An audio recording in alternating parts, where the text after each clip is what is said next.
Salut les coureurs, salut les triathlètes. Aujourd'hui, on va aborder un problème très important pour tout le monde. Comment fixer des objectifs cohérents pour votre prochaine course. 10 km, semi-marathon, marathon, 100 km, triathlon. Voilà, comment on fait pour partir sur quelque chose de concret. Beaucoup de coureurs ne savent pas fixer un objectif. Je vais prendre un exemple très simple qui m'a donné l'idée de cette vidéo. J'ai échangé avec un de vous hier sur internet. Son record sur semi c'est une 49 et il me dit je me prépare pour courir une 40.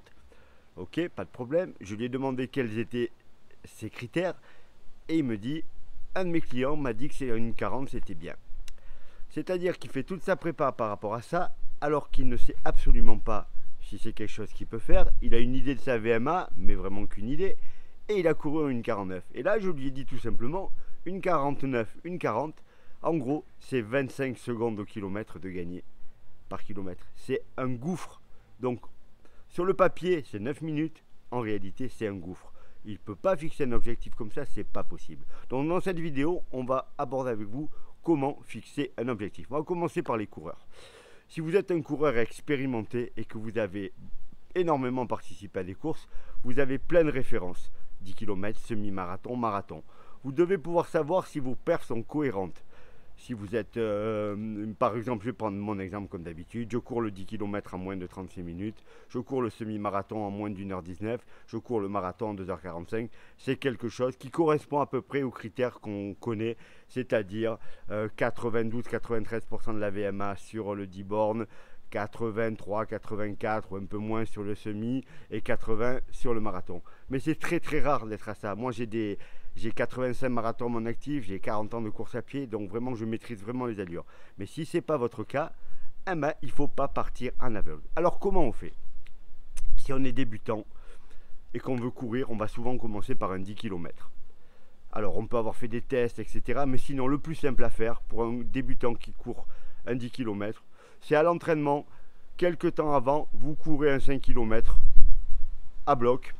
Et vous savez que l'allure que vous allez tenir sur ce 5 km, vous la tiendrez le jour de la course sur le 10 km. Non pas parce que vous serez meilleur, mais juste parce qu'avec la motivation, le dossard, etc. Ça vous donnera déjà une bonne idée. Toujours pareil, quand on est débutant et qu'on a fait que des 10 km par exemple, on peut faire des tests, on peut prendre une calculette et regarder les chiffres qu'on trouve sur internet. Donc comme je le disais tout à l'heure, si vous prenez le classique, vous faites un test VMA, vous faites 93% sur votre 10 bornes, 85% pour le seuil, 83% pour le semi, 80% pour le marathon. Mais ça marche absolument pas pour un coureur lambda. Ça marche pour les athlètes de haut niveau parce que les temps, les pourcentages ont été calculés par des temps de course qui ne seront pas les vôtres. Un marathonien qui court en 2 heures, il fait le même effort que vous en termes de pourcentage de VMA que vous qui courez le semi en 2 heures. Donc vous oubliez ça. Si vous êtes débutant et que vous avez un chrono sur 10 bornes, ben vous allez faire très simple. Vous allez enlever 1 km/h à votre vitesse sur 10 bornes et vous dire que c'est potentiellement le meilleur résultat que vous puissiez faire sur ce semi-marathon. Vous courez le 10 km à 12 à l'heure, vous pouvez vous dire je vais courir le semi-marathon à 11 km/h. Ça c'est parfait, ça marche la plupart du temps. J'ai bien dit, vous pouvez en vous entraînant. C'est pas magique, hein, c'est pas juste ça. C'est je peux envisager de me servir de cette base-là pour bosser. Et puis vous affinerez au fil des séances.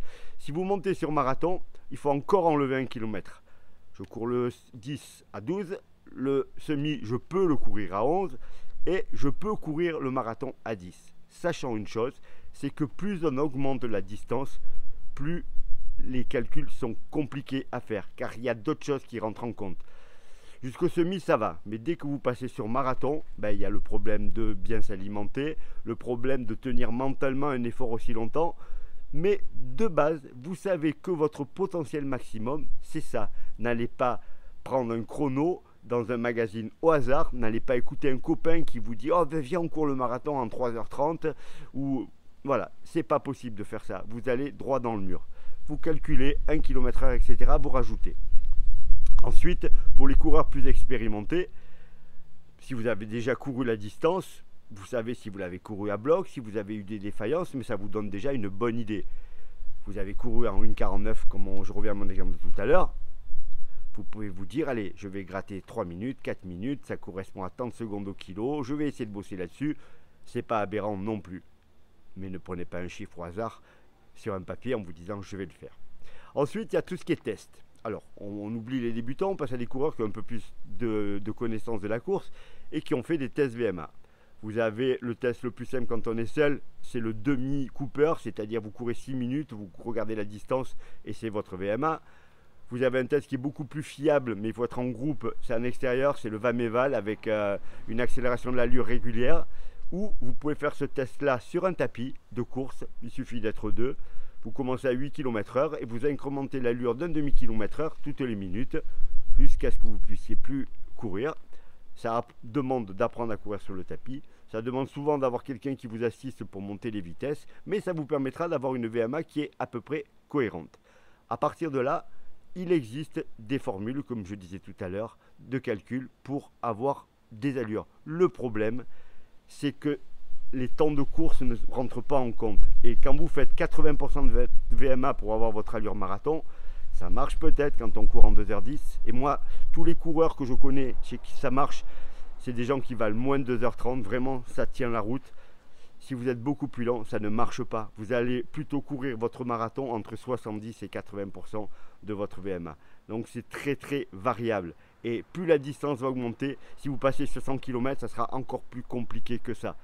Donc sur les pourcentages de VMA, il faut être très prudent parce que ça marche très bien pour les athlètes de très haut niveau entraînés. Pour les autres, c'est beaucoup plus compliqué. Un semi à 83% de sa VMA, c'est très dur à faire. Ça sera plutôt 80. Ça sera plutôt celui qu'on vous donne pour l'allure marathon. Donc tout ça, c'est très compliqué. C'est pour ça que moi, pendant des années, j'ai fait passer des tests VMA à des coureurs de tout niveau. Alors quand j'avais des athlètes de haut niveau qui tournaient en moins de 2,30 sur marathon, ça marchait. Pour tous les autres, on était trop loin de la plaque. Maintenant, je fais des tests de seuil qui ressemblent aux tests de vélo. C'est un test 20 minutes, c'est-à-dire échauffement, puis 20 minutes à bloc.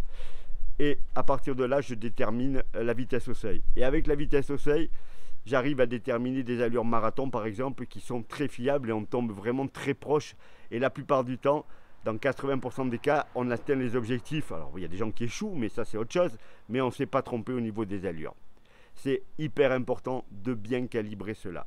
Donc, les tests, oui, pourquoi pas, mais attention au pourcentage. Prenez plutôt, si vous n'êtes pas expérimenté, le pourcentage bas pour votre début de préparation pour travailler les allures. Et si vous voyez que vous êtes à l'aise, vous continuez. Moi, ce que je fais par exemple pour les marathons, parce que sur le marathon, ça devient vraiment compliqué, à 4 semaines de la course, je demande à mes coureurs de faire un semi-allure marathon. Je dis bien allure marathon, pas un semi à bloc comme on fait souvent. Semi-allure marathon. Et quand on passe la ligne d'arrivée du semi-allure marathon, même tout seul à l'entraînement, on doit être conscient de son état. Vous êtes épuisé, l'allure est trop rapide, vous êtes pas mal, mais ça aurait été compliqué de continuer, mais j'ai pas le dossard, j'ai pas tout ça, on est peut-être bon, et vous êtes à l'aise, vous êtes nickel, et si c'est votre premier marathon, vous restez là-dessus. Vous changez pas d'allure en plein milieu en vous disant je suis à 4 semaines, je vais aller plus vite. On fera ça sur la prochaine prépa. C'est surtout là, le test, il sert surtout à dire c'est trop vite pour moi. Voilà. On court en condition de course, on se ravitaille comme dans une course, on fait tout pareil que la course la veille, voilà, on se met vraiment dans les mêmes conditions. C'est hyper important. Si vous augmentez les distances et que vous passez sur 100 km par exemple, 100 km de milieu, là on rentre dans quelque chose qui est beaucoup plus compliqué puisque la partie mentale elle est énorme, la partie alimentaire elle est encore pire que sur marathon. Et puis il y a des coureurs qui arrivent à conserver leur endurance beaucoup plus longtemps. Donc là on a des critères, des valeurs d'allure qui sont très compliquées à déterminer. Il y a des gens qui sont exceptionnels. Je prends l'exemple de Floriane Hoth qui a été championne du monde l'année dernière. Elle court le marathon en 2h42. Je crois qu'elle a couru à 2h42 à Valence la même année que moi en 2022. Même si Nicolas lui a fait l'allure, c'était déjà énorme. Mais elle a couru le 100 km en 7 heures. Et là, elle a couru donc quasiment à 15 à l'heure le 100 km. C'est pas normal. Elle a une endurance phénoménale. Ça veut dire qu'elle a un mental énorme, qu'elle a été bien conseillée. Mais elle a quelque chose que peu de gens ont. C'est infaisable de faire ça. Donc si vous vous lancez sur 100 bornes, vous, par contre, il faut prendre de la marge, il faut être tranquille, il faut faire des sorties très longues pour voir un peu où vous en êtes. Même chose pour tester l'allure marathon, mais ne vous enflammez pas, surtout si c'est les premiers, après vous allez vous caler. Sur triathlon, la natation, c'est assez facile. Là, pour le coup, vous faites un test VMA dans l'eau, un test de 400 mètres. vous récupérez les pourcentages de VMA pour la course et vous déterminez si c'est un S, un M, voilà. Il n'y aura pas vraiment de changement, c'est dans l'eau, c'est toujours pareil. Bon, s'il y a du courant favorable ou défavorable, votre résultat ne sera pas le même. En tout cas, pour vous entraîner, c'est assez facile de connaître votre allure en natation pour l'épreuve concernée. Même chose pour la course à pied. Vous savez en gros que par rapport à une course à pied sèche, vous décalez d'un cran. C'est-à-dire que votre allure marathon sèche devient votre allure sur demi-Ironman. C'est très simple. Votre allure sur un M, c'est-à-dire en gros une allure 10 km normalement, mais en fait c'est votre allure semi-marathon. Ça marche bien comme ça, on arrive donc à déterminer à l'avance. Pour le vélo, là c'est plus compliqué. Si vous avez un capteur de puissance, par contre, c'est faisable. Vous faites un test de seuil pour le coup avec le capteur de puissance. Une fois que vous connaissez votre seuil, pareil, il existe des pourcentages que je ne donne pas là, mais vous les trouverez sur internet. Et vous savez que sur une course de tender, vous allez pouvoir tenir 80% de votre seuil, 85% de votre seuil. Voilà. Vous avez donc la possibilité d'évaluer le nombre de watts que vous allez tenir. Pourquoi les watts? Parce qu'en vélo, le parcours il est jamais plat. Donc si votre course elle est sur du plat et que vous fiez une allure, pas de problème. Mais si vous faites l'Embrunman par exemple avec 3000 ou 4000 mètres de dénivelé, votre vitesse de course elle ne sert à rien. Donc si vous avez les watts par contre, vous savez que vous ne devez pas dépasser un certain nombre de watts et inversement vers le bas de ne pas descendre trop bas. Donc le capteur de puissance pour les gens qui veulent quelque chose de précis en vélo, plus la distance s'allonge. Quand les distances sont courtes, le S, le M, vous roulez en peloton, donc là franchement vous pouvez choisir des allures d'entraînement par rapport, si vous faites du home trainer, vous avez fait votre test et puis quand vous vous entraînez, vous travaillez aux bonnes allures, mais en course, vous allez suivre le mouvement et vous allez vous retrouver dans des groupes et rouler plus vite ou moins vite que ce que vous aviez prévu, c'est pas un problème. Voilà. Donc triathlon plus compliqué sur la partie vélo, le reste on arrive à gérer. Moi, quand je faisais de l'Ironman par exemple, je courais le marathon en 3h15 sur les Ironman. Donc j'étais à 2,45 de l'autre côté, ça correspondait à peu près. Après pareil, hein, il faut être capable de bien s'alimenter, tout ça, mais ça, on rentre dans autre chose. Mais en tout cas, au niveau du travail de l'allure, je pouvais la connaître à l'avance, sachant que j'allais perdre en gros 1 km/h par rapport à mon allure marathon normale. Voilà, les triathlètes, c'est fait. Les nageurs et les cyclistes, bon, mais les cyclistes, on a vu ça également. Les nageurs, pourcentage de VMA très simple, et les coureurs selon votre niveau, vous prenez, si vous utilisez des pourcentages de VMA ou des pourcentages de seuil, vous prenez les données les plus basses dans un premier temps parce que sinon vous allez vous casser la gueule. Si vous n'avez aucune donnée, le truc le plus simple est que vous ayez déjà couru un 10 km par exemple, vous enlevez 1 km/h pour le semi, vous enlevez 1 km/h pour l'allure marathon et vous vous entraînez par rapport à ça, ça vous donnera déjà de bonnes idées. Une fois que vous avez déjà couru la distance, après, vous affinez. Ne vous laissez jamais embrigader par un pote qui vous dit « Oh viens, on va courir à telle allure » ou par un plan dans un magazine « Oh, ça a l'air bien de courir à telle allure ». Non, ça n'a pas l'air bien. Quand vous êtes en train de courir, les secondes que vous avez grattées en un petit coup de crayon sur votre feuille vont vous massacrer la course. Vous avez l'impression que c'est facile, mais quand vous 4 secondes, 5 secondes au kilomètre, mais c'est déjà énorme. Alors quand vous partez sur des 20 secondes au kilomètre, que vous allez gagner, vous ne savez pas pourquoi, parce que dans la nuit, vous êtes devenu meilleur.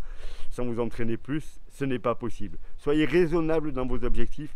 Passez la ligne d'arrivée, ça c'est vraiment important. Vous devez passer la ligne d'arrivée en vous disant « j'aurais pu aller plus vite ». J'aurais pu aller plus vite. Répétez-vous ça en boucle. Si vous ne passez pas la ligne d'arrivée en vous disant j'aurais pu aller plus vite, c'est qu'il y a un truc qui ne va pas. Ça veut dire que vous êtes allé trop vite avant, que vous n'avez pas géré la course correctement. On a l'impression qu'on peut aller plus vite, ce n'est pas forcément le cas. Mais cette impression-là veut dire que vous étiez dans la bonne allure. Et la prochaine fois, vous allez essayer d'aller un petit peu plus vite. Mais si vous avez couru le marathon en 3h10, n'allez pas vouloir le courir en 2h50. Par contre, vous pouvez vous dire, allez, 3h05 le prochain coup, c'est déjà énorme comme gap. Parce que les secondes, elles coûtent cher. Et pareil sur semi, et pareil sur 10 bornes, etc. Voilà les coureurs, voilà les triathlètes. Fixez de jolis objectifs, mais des objectifs réalistes. Sinon, vous allez être déçus et ça aura un effet catastrophique. Vous risquez d'arrêter.